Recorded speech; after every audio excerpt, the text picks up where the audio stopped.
갈라디아서 5장 2절로 15절까지의 말씀을 가지고 스스로 배워버리라 라는 제목으로 이 시간 하나님의 말씀을 나누고자 합니다. 갈라디아 교회는 사도 바울이 1차 전도 여행을 통해서 믿음 위에 세워진 교회로 잘 알려져 있습니다. 그들은 그 어느 것에도 얽매이지 않고 믿음을 통해 구원받은 자유인이 되었습니다.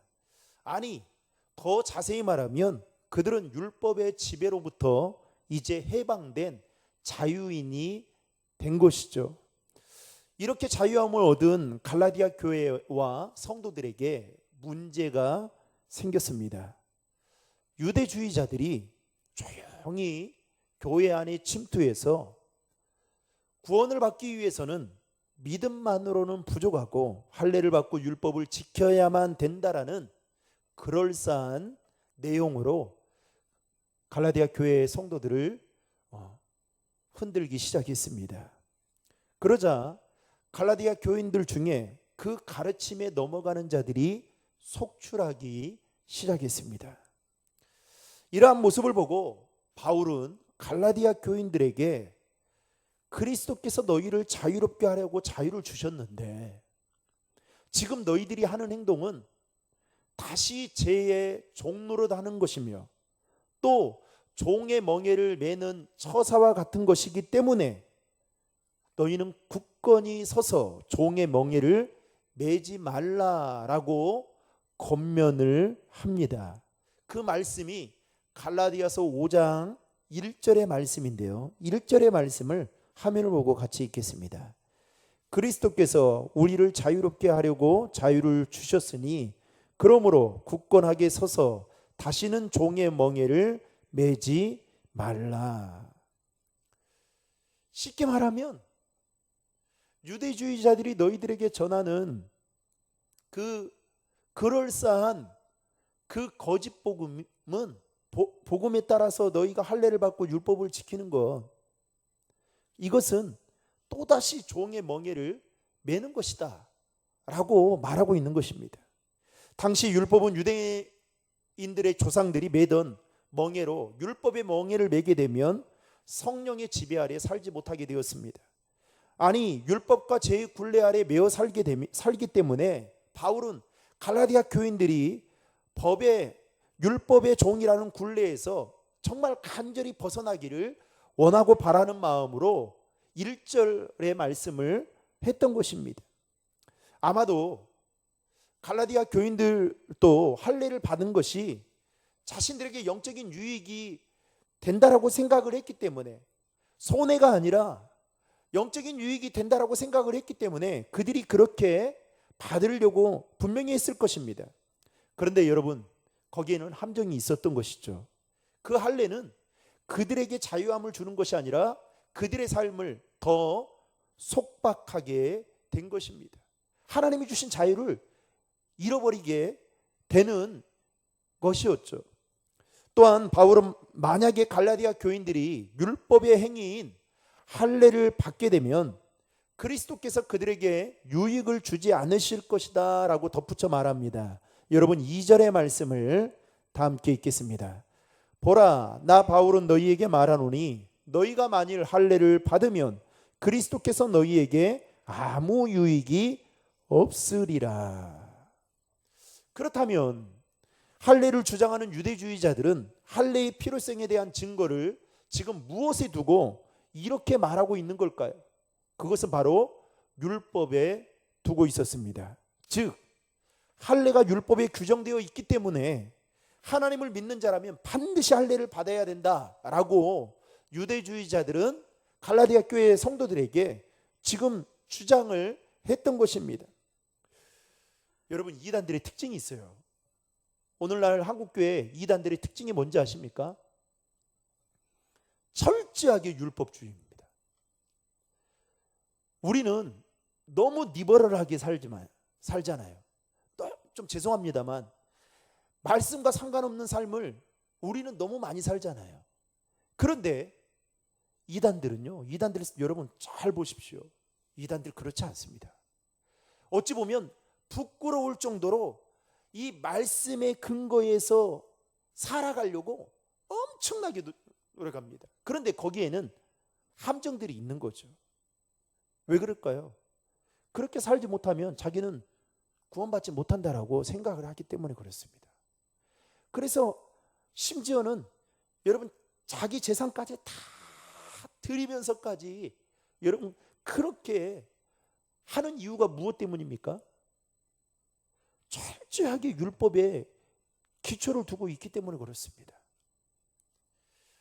즉, 이 당시에도 할례가 율법에 규정되어 있기 때문에 하나님을 믿는 자라면 반드시 할례를 받아야 된다라는 그럴싸한 논리로 지금 유대주의자들은 갈라디아 교회의 교인들을 지금 유혹하고 있는 것입니다.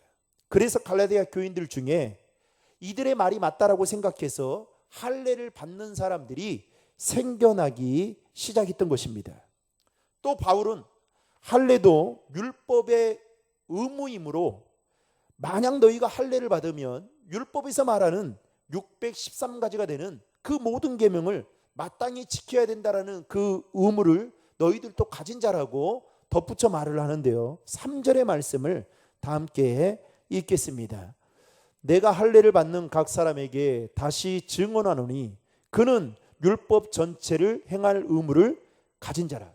그러니까 이런 거예요. 너희가 지금 그들이 주장하는 할례 그래 좋다 받아라. 받는 대신 613가지가 되는 그 율법에 나오는 그 모든 계명도 그렇다면 지켜야 될 의무가 있다. 여러분 이 말은 무슨 말입니까? 받지 말라는 거예요. 왜요? 지킬 수 없지 않냐? 지킬 수 없지 않냐? 그러면 그 한 가지만 율법에 속한 거냐? 아니지 않냐? 따라서 바울은 그들이 주장하는 그 율법에 기초를 두고 할례를 행하는 것 그리고 율법을 지키는 것이야말로 그리스도께서 아무런 유익이 되지 않는다는 것. 그 정도로 바울은 갈라디아 교인들이 율법의 행위에 빚진 자가 되어 지키기 불가능한 의무를 져서는 안 된다라는 말로 이렇게 말하고 있는 것을 보게 됩니다. 여러분, 우린 십계명도 참 지키기 힘들잖아요. 그렇죠? 근데 십계명 지키기 힘들잖아요. 한번 생각해 보세요. 그 십계명 10계명 중에 내가 다 지키고 있는가? 그렇지 않은 것들이 있단 말이죠. 하나님 외에 다른 것들을 신으로 두지 말라고 하잖아요. 근데 우리는 하나님보다 더 사랑하는 것들이 우리 우상 아닙니까? 얼마나 많습니까? 내려놓지 못한 것들이 많잖아요. 벌써 우리는 1계명부터 걸린단 말이죠. 그런데 613가지가 되는 그 율법의 조항들을 지킬 수 있느냐? 그렇지 않다는 거죠. 따라서 유대주의자들이 주장하는 그 율법을 통해서 의로워진다라고 그들이 주장하는 것은 어불성설이다.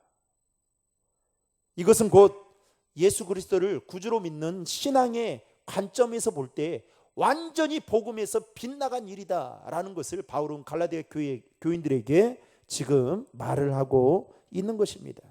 그러면서 바울은 4절에서 이렇게 이야기합니다. 4절 말씀 같이 읽겠습니다. 율법 안에서 의롭다함을 얻으려 하는 너희는 그리스도에게서 끊어지고 은혜에서 떨어진 자로다. 자 보세요. 그리스도에게서 끊어지고 은혜에서 떨어진 자가 누구라고 말하고 있습니까? 그 앞에 보면 율법을 통해서 뭐 하는 사람이요?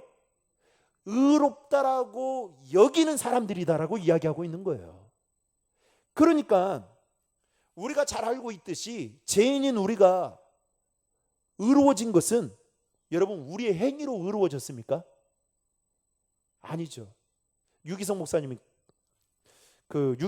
쓴 책에 보면 예수님의 사람이라는 책에 보면 거기에 보면 이런 질문이 나왔습니다. 이제 제사함에 대한 이야기를 쭉 하면서 그 질문이 뭐냐면 지금도 당신은 아직까지도 용서하지 못할 사람이 혹시 있다면 누구입니까?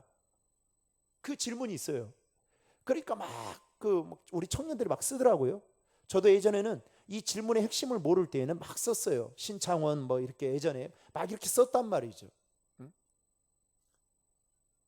근데 그 밑에 조그만한 걸로 지금도 당신이 이 사람들을 용서하지 못한다면 당신은 예수님에 대한 그 제사함, 내가 내 행위로 의로워진 것이 아니라 예수 그리스도의 십자가로 말미암아 의로워진 이 의로움에 대한 이 사실을 잊어버리고 있습니다. 여러분, 우리가 알고 있듯이 죄인인 우리가 의로워진 것은 우리의 행위가 아닙니다. 예수 그리스도를 믿는 믿음으로 말미암아 의롭게 된 줄로 믿으시기 바랍니다. 당시 율법을 통해 의로워질 수 있다라고 말하는 유대주의자들의 주장은 4절에 있는 말씀 그대로 적용한다면 갈라디아 교인들이 그리스도에게서 끊어지게 만들고 하나님의 은혜로부터 더 멀어지게 만드는 결과를 초래하는 일이다라고 바울은 지금 힘을 주어 말을 하고 있는 것입니다. 여하튼 바울은 그리스도 안에서 할례 논쟁이 이처럼 무익하기에 중요한 것은 할례가 아니라 믿음, 즉 죄로 인하여 하나님의 진노를 받을 수밖에 없는 우리를 대신해서 예수 그리스도께서 십자가의 죽으심으로 말미암아 우리의 진노를 다 걷어가셨다. 이것을 믿는 믿음이 중요하다라는 것을 바울은 갈라디아 교인들에게 말하고 싶었던 것입니다. 그리할 때 하나님의 은혜의 보좌 앞에 담대히 나아갈 뿐만 아니라 믿는 이들의 소망은 결국 의에 이르게 됨을 바울은 말하고 있는 것이죠. 게다가 바울은 진정으로 인간에게 자유를 주는 것은 율법이나 할례 등의 절차나 의식이 아닌 예수 그리스도를 믿는 믿음으로 인한 것이다 라고 다시 한번 말하고 있습니다. 그것을 이렇게 풀어서 말하고 있는데요, 6절의 말씀을 다 함께 읽겠습니다. 그리스도 예수 안에서는 할례나 무할례나 뭐가 없다고요? 효력이 없으되 사랑으로서 역사하는 뭐뿐이다고요? 믿음뿐이다. 그러니까 너희가 의로워지게 되는 것은 할례 아니다는 거예요. 믿음뿐이다는 거예요. 여러분, 그렇다면 바울은 왜 그토록 할례를 받는 것을 이렇게 핏대를 세워가며 갈라디아 교인들에게 지금 말하고 있는 걸까요? 당시 할례를 강조했던 유대주의자들이 이 할례를 어떻게 생각했느냐? 차별의 도구로 이용했습니다. 예를 들면 이런 겁니다. 유대주의자들은 할례를 강조함으로 인해서 할례를 받을 수 없는 당시의 이방인들, 여자들, 장애인들을 아주 열등한 존재로 취급하고 차별했습니다. 특히 그들은 이방인과 여자와 장애인들에게 주어졌던 그리스도 안에서의 그 자유와 구원의 능력마저 제한하고 있었습니다. 따라서 바울은 이 사실을 알고 있었기 때문에, 여러분, 유대주의자들이, 이 유대인들도 그런데요, 이 특권의식에 사로잡혀 있던 유대인들이 이방인들을 여러분 바라보는 이 눈빛이 얼마나 심했는지 아십니까? 더군다나 유대주의자들은 그러면 더 했겠죠. 그래서 바울은 이거 아니다라는 거예요. 이거 아니다. 그러면서 6절 하반절에 있는 말씀처럼 사랑으로서 역사하는 그 믿음이 중요하다라는 것을 강조하고 있습니다. 그리고 11절 말씀에도 보면 바울은 자신이 지금까지 할례를 전했다면 자기는 뭘 받지 않았다고 해요? 핍박을 받지 않았을 것이다. 그들의 구미에 맞는 말, 그들이 생각하는 그 생각에 맞춰서 할례를 이야기했다면 자기는 핍박을 받지 않았다라고 말을 하고 있습니다. 그리고 만일 그렇게 했다면 십자가의 걸림돌이 제거되었을 것이다 라고 말을 합니다. 당시 유대주의자들은 사람들이 복음을 전하는가에 관심이 없고 할례를 전하는가에만 관심을 가지고 있었던 것입니다. 그래서 바울은 할례를 강요하며 갈라디아 교회와 교인들의 믿음을 요동케 하는 자들은 누구든지 심판을 받을 것이다라고 확신 있게 말하면서 또 말씀해 보면 스스로를 베어버리기를 원한다라고 12절에 말하고 있습니다. 자, 10절의 말씀을 다 함께 읽겠습니다. 나는 너희가 아무 다른 마음을 품지 아니한 줄을 주 안에서 확신하노라. 그러나 너희를 요동하게 하는 자는 누구든지 심판을 받으리라. 12절 말씀도 같이 읽겠습니다. 너희를 어지럽게 하는 자들은 스스로 베어버리기를 원하노라. 12절 말씀을 다른 성경인 세번역에 보니까 이렇게 아주 리얼하게 표현하고 있는데요. 여러분, 세번역 성경에 나와 있는 말씀을 같이 읽겠습니다. 할례를 가지고 여러분을 선동하는 사람들은 차라리 자기의 그 지체를 잘라버리는 것이 좋겠습니다. 여기서 베어버리라라는 이 말은 또 다른 말로 거세하라라는 말로 표현되고 있는 것을 주석을 통해 보게 됩니다. 이처럼 바울은 갈라디아 교인들 중에 거짓 교사들 그리고 유대주의자들과 같은 그들의 가르침을 따르며 그들과 교제하는 자가 있다면 스스로 베어버리라는 거예요. 즉 그만두어야 된다라고 말하고 있습니다. 여기서 멈추지 않고 바울은 13절에도 보면 갈라디아 교인들에게 하나님이 주신 너희에게 주신 그 자유를 육체의 기회로 삼지 말고 오직 사랑으로 서로 종노릇하라라고 권면을 하고 있는데요. 13절의 말씀 다 함께 읽겠습니다. 형제들아 너희가 자유를 위하여 부르심을 입었으나 그러나 그 자유로 육체의 기회를 삼지 말고 오직 사랑으로 서로 종노릇하라. 아멘. 그렇다면 하나님께서 우리에게 주신 그 자유를 누리기 위해서는 어떻게 해야 하는 걸까요? 두 가지로 나눈다면 첫 번째는 율법주의를 경계해야 됩니다. 만약에 성도인 우리가 윤리적이고 도덕적인 삶과 행동이 하나님 앞에서 우리 자신을 여러분 의롭게 만드는 일이다라고 생각해서 그것을 따라가게 된다면 어떻게 될까요? 우리는 복음과 전혀 상관없는 율법적인 삶을 살게 됩니다. 여러분 율법적으로 살아가는 사람들 중에 자주 이렇게 넘어지는 것 중에 하나가 바로 뭐냐면 남을 정죄하는 거예요. 자기는 그렇게 열심히 살고 있거든요. 근데 남은 그렇게 살지 않으니까 말씀도 읽지 않고 기도도 하지 않고 그러니까 자꾸만 남을 도마 위에 올려놓고 정죄를 합니다. 그러면 자기는 어때요? 아주 의롭다는 거죠. 그런데 여러분 중요한 건 뭡니까? 하나님이 보시는 관점이 더 중요한 거 아니겠습니까? 또 그렇게 살아가지 않는 것도 문제겠죠. 어찌됐든 간에 중요한 것은 복음과 상관없는 이와 같은 율법주의적인 삶을 살게 된다면 우리를 대신해서 십자가에 돌아가신 예수 그리스도의 그 죽음을 헛되게 만드는 일과 같다라고 바울은 말하고 있습니다. 여러분 우리가 꼭 기억해야 할 것이 있습니다. 우리의 삶과 행동 자체가 절대로 우리를 구원으로 인도할 수 없다라는 겁니다. 우리의 행위로는 절대로 구원받을 수 없다라는 거예요. 더 나아가서 율법으로 인해 우리가 의로워지는 것이 아니라 의롭게 되는 것이 아니라 믿음으로 의롭게 된다라는 사실을 여러분 꼭 기억하시기를 바랍니다. 따라서 그리스도께서 주신 그 복음의 자유와 율법의 행위는 결코 여러분 양립할 수 없다라는 점을 우리는 잊어서는 안 될 것입니다.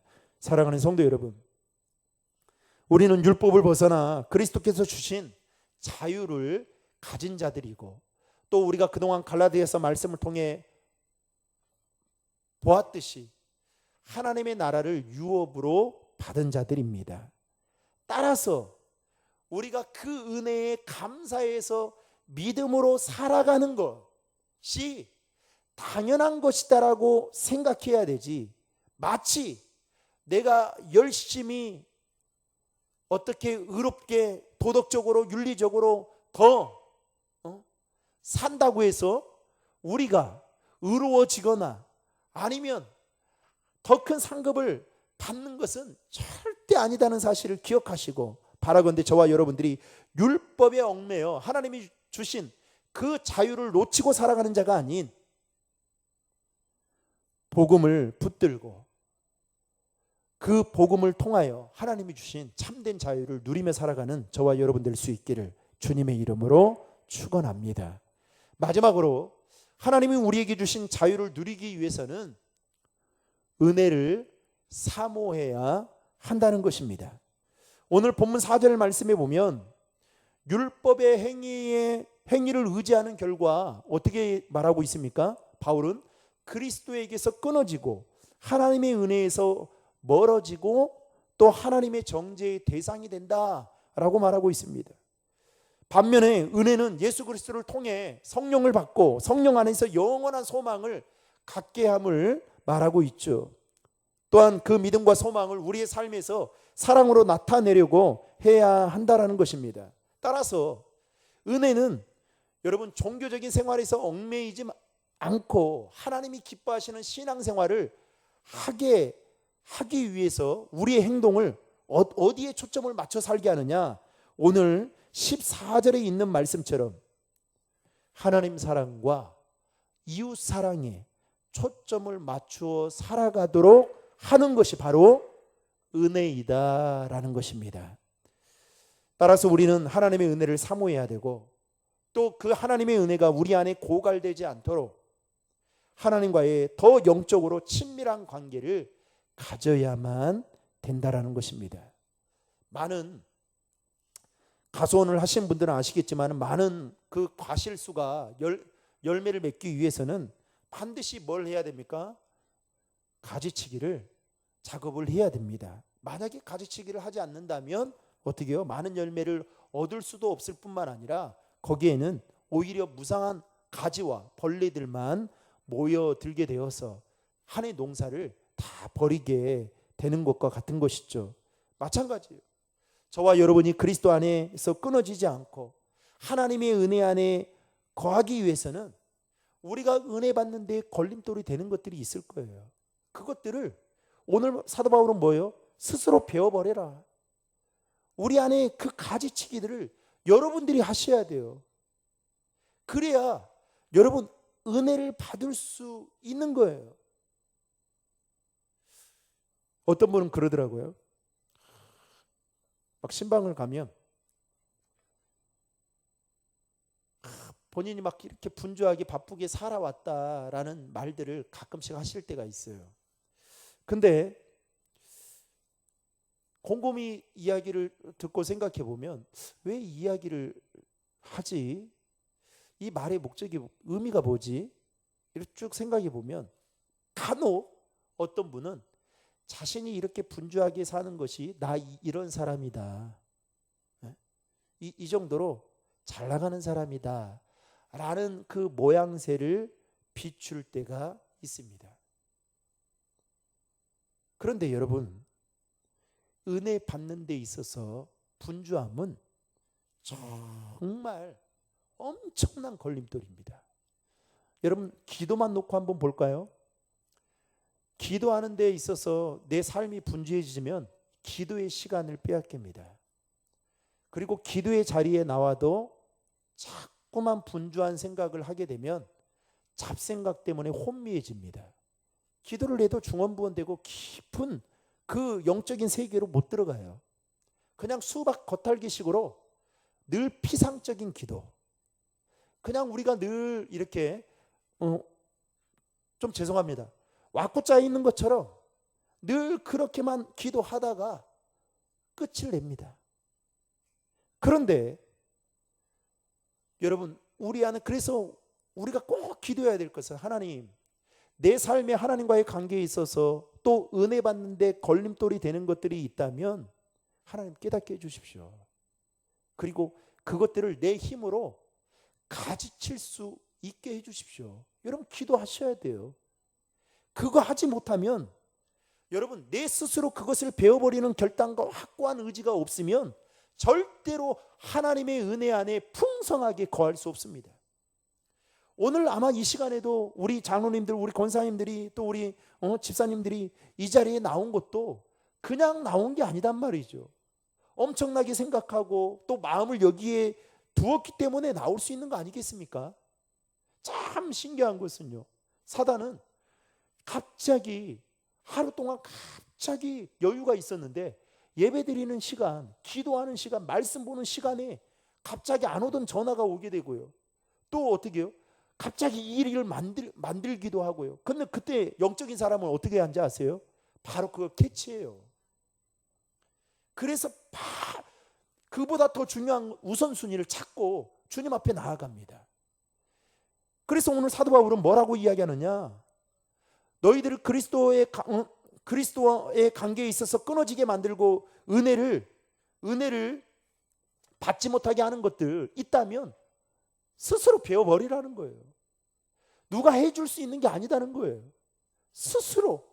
사랑하는 성도 여러분, 저는 바라건대 저와 여러분이 하나님의 앞에 더 가까이 나아가고 하나님의 은혜를 받는 데 있어서, 하나님과 영적인 그 교제를 나누는 데 있어서 걸림돌이 되는 것들이 있다면 여러분 스스로가 배워버릴 수 있는, 가지치기 할 수 있는 그 확고한 의지와 결단이 있기를 주님의 이름으로 축원합니다.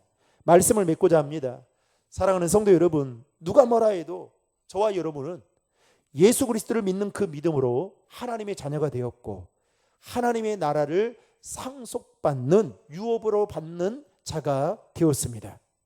절대로 우리의 행위로 이 일이 이루어진 것이 아니다라는 것이죠. 따라서 하나님의 자녀된 우리는 주 안에서 굳게 서서 그리스도께서 우리에게 주신 그 자유를 누리기 위해서는 종의 멍에, 즉 율법주의에 매여서는, 또 세상의 가치관에 사로잡혀서는 안 된다라는 것을 오늘 사도 바울은 갈라디아 교인들에게 말하고 있는 것입니다. 더 이상은 종의 멍에를 매지 말라. 그래서 우리가 다음 주에 6장을 보면, 여러분 다음 주에 이제 5장 16절부터 보면 그 다음 무슨 이야기 나온지 아세요? 성령의 소욕과 육체의 소욕에 대해서 나와요. 그러니까 여러분 얼마나 기가 막힙니까? 그러면서 결국은 뭐예요? 너희가 성령을 따라 행하려면 이것들 너희 스스로 배워버려야 된다. 이게 누가 해줄 수 있는 게 아니에요, 여러분. 여러분 성장도 그래요. 믿음 성장도 여러분들이 스스로 뭔가를 찾고 또 배우려고 하고 말씀을 가까이 하고 기도하고 그래야지, 여러분 목사님이 해줄 수 있는 게 아니에요. 성경 공부는 가르쳐 줄 수는 있겠죠. 그러나 그 외에는 여러분들이 찾아서 가까이 하고, 그리고 찾아서 여러분들이 계속해서 주님과의 관계를 맺어가야 되는 거예요. 여러분 학교도 정한, 학생들을 가르치는 정한 시간이 있잖아요. 그렇죠? 그리고 그 이후의 시간은 어떻게 합니까? 자기 스스로 자기 주도 학습하에 공부를 해야 되는 거 아닙니까? 마찬가지예요. 우리도 마찬가지다는 거죠. 우리도 교회 아래에서는 예배를 드리면서 말씀을 듣고 또 영적인 교제를 통해서, 여러분 교제를 통해서 하나님이 이 사람에게 베풀어 주신 그 은혜가 감동이 되고 도전이 되어서 나도 이렇게 삶을 살아야겠다, 이런 마음을 품고 그래서 교제를 하는 거 아니겠습니까? 그리고 나서 그렇게 은혜를 받고 나면 그 이후에는 여러분들이 이제 삶의 자리에서 치열하게 복음의 삶을 살아갈 수 있도록 몸부림쳐야 되는 거예요. 그러지 않으면 절대로 하나님이 우리에게 주신 그 풍성함과 자유함을 누릴 수 없게 되는 것입니다. 따라서 우리 안에 하나님과의 관계를 더 끊게 만들고 더 멀어지게 만들고 은혜 받지 못하게 만드는 걸림돌이 무엇인지를 여러분 다시 한번 생각해 보시고 그것들을 단호하게 스스로 배워버릴 수 있는 확고한 의지와 결단의 마음을 가지고 남은 3일 동안도 믿음으로 승리하는, 그래서 오늘 제목이 뭡니까? 스스로 배워버리라. 못된 건 배워버려야죠. 배워버릴 수 있는 그 믿음이 있기를 주님의 이름으로 축원합니다.